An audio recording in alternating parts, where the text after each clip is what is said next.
Tackle companies hate this DIY acoustic scent that costs 5C. Walleye can't resist. I placed 2 cameras underwater to capture a split-screen test that the modern fishing industry desperately hopes you never see.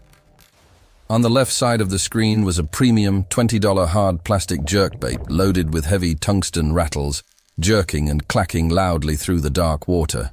On the right side of the screen was a completely ordinary cheap soft plastic swim bait that I had just dusted with a homemade white powder. Both lures descended into the murky depths. The expensive lure clacked and clanged mechanically, but the fish completely ignored it. The powdered lure, however, instantly began to hiss the second it touched the moisture.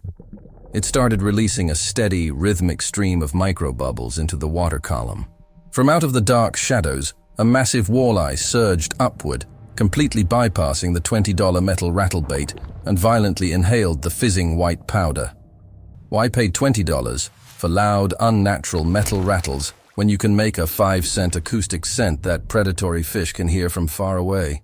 Welcome to the only corner of the internet dedicated to exposing the forgotten biology, the raw physics, and the practically free methods that the multi-billion-dollar tackle industry has spent decades trying to bury under slick marketing campaigns. If you are tired of watching your hard-earned paycheck evaporate on plastic toys that are engineered to catch fishermen rather than fish, you are in exactly the right place. Hit that subscribe button right now to join a community of anglers who trust organic chemistry and hydrodynamics over corporate sponsorships. We are taking the power back from the industry, one cast at a time. Today we are taking a hard, scientific look at the absolute illusion of sound in modern fishing and how a common baking scrap can hack a fish's nervous system. Walk into any major sporting goods store and you will see entire aisles dedicated to lures that make noise. The tackle industry sells you crankbaits with glass beads, jerkbaits with brass knockers, and heavy jigs with titanium clickers. The marketing pitch on the back of the box is always the exact same. When the water is dark, murky, or heavily stained, you need to make as much noise as possible to help the predatory fish locate your bait. But there is a massive biological flaw in this logic, a flaw that tournament professionals know about but rarely discuss. Metal clacking against hard plastic inside a hollow chamber does not sound like a baitfish. It sounds like a machine. It sounds like a factory. In highly pressured waters, where fish have been bombarded by these loud, mechanical noises season after season, a heavy rattle does not ring the dinner bell. It acts as an acoustic alarm system. It tells the fish that a human being, a boat, and danger are attached to the other end of that noise. That is why your expensive, high-tech lures are often followed by curious fish that ultimately turn away at the very last second. They investigate the commotion, but the acoustic signature is fundamentally wrong. To understand the alternative, we need to look at the raw physics of how sound actually travels underwater and how fish are biologically engineered to receive it. Water is an incredibly dense medium, approximately 800 times denser than the air we breathe. Because of this extreme density, sound waves behave completely differently beneath the surface. They travel at roughly 4,800 feet per second underwater, which is nearly 5 times faster than they travel through the air. But fish do not hear these fast-moving sound waves with external ears like terrestrial animals do. They feel them through a highly evolved ancient sensory organ called the lateral line. The lateral line is a canal running down both sides of the fish's body, packed with microscopic gel-filled receptors called neuromasts. These neuromasts detect minute pressure gradients, particle displacement, and acoustic vibrations in the pitch black of the water column. The lateral line is so breathtakingly sensitive that a blindfolded walleye can track and strike a fleeing minnow based purely on the physical displacement of water. When the tackle industry creates a lure that clacks loudly, they are overwhelming this highly sensitive system with crude, blunt force. But nature does not operate on blunt force. Nature operates on subtle, specific frequencies. To trick a mature, cautious walleye, you do not need a louder noise. You need the correct noise. And the correct noise is the auditory signature of death. The vast majority of prey species that walleyes and other apex predators hunt, such as shad, shiners, and yellow perch, possess a swim bladder. A swim bladder is a gas-filled internal organ that helps the baitfish maintain its buoyancy in the water column. When a predator ambushes a baitfish, its jaws crush the prey with immense hydraulic pressure. As the baitfish is crushed and its body cavity is ruptured, the gas trapped inside that swim bladder violently escapes into the surrounding water. This sudden release of pressurized gas creates a highly specific, high-frequency, low-amplitude acoustic fizz. To the lateral line of a nearby predator, that fizzing sound is the ultimate, undeniable acoustic signature of a dying, crushed prey animal. It is the hydrodynamic equivalent of a dinner bell. It tells every predator in the area that another fish has just done the hard work of wounding a prey item, and an easy, bleeding, high-calorie meal is drifting toward the bottom. If you can replicate that exact acoustic frequency, you can trigger a mandatory competitive strike response from fish that are completely ignoring traditional lures. This brings us to the 5-cent acoustic scent, a DIY powder that flawlessly synthesizes this biological death rattle. The secret is not a patented synthetic polymer. It is a precise mixture of sodium bicarbonate and powdered citric acid. Two incredibly cheap, common baking ingredients that you can buy in bulk at any local grocery store for pennies. When sodium bicarbonate and citric acid combine in a dry environment, absolutely nothing happens. But the moment those two powders hit an aqueous environment like a cold lake or a flowing river, they trigger an immediate endothermic chemical reaction. They rapidly neutralize each other, producing carbon dioxide gas as a byproduct. Visually, this creates a cloud of tiny white bubbles. But we are not interested in the visual aspect, because in dark, murky water, a fish's vision is heavily restricted. We are weaponizing the acoustic output. As those millions of microscopic carbon dioxide bubbles form, expand, and detach from the surface of your lure, they create high-frequency microcavitations. They hiss, they crackle, they generate a continuous, low-amplitude hydrodynamic hum. The effervescence created by this chemical reaction generates the precise pressure waves that a walleye associates with a ruptured swim bladder. You are tricking their lateral line into believing that a meal is dying right in front of them. But the sheer genius of this 5-cent kitchen powder does not stop at acoustics. It is a dual-threat biological weapon. It is an acoustic and chemical attack happening simultaneously, utilizing the physics of the water column to carry your bait's scent further than any commercial spray ever could.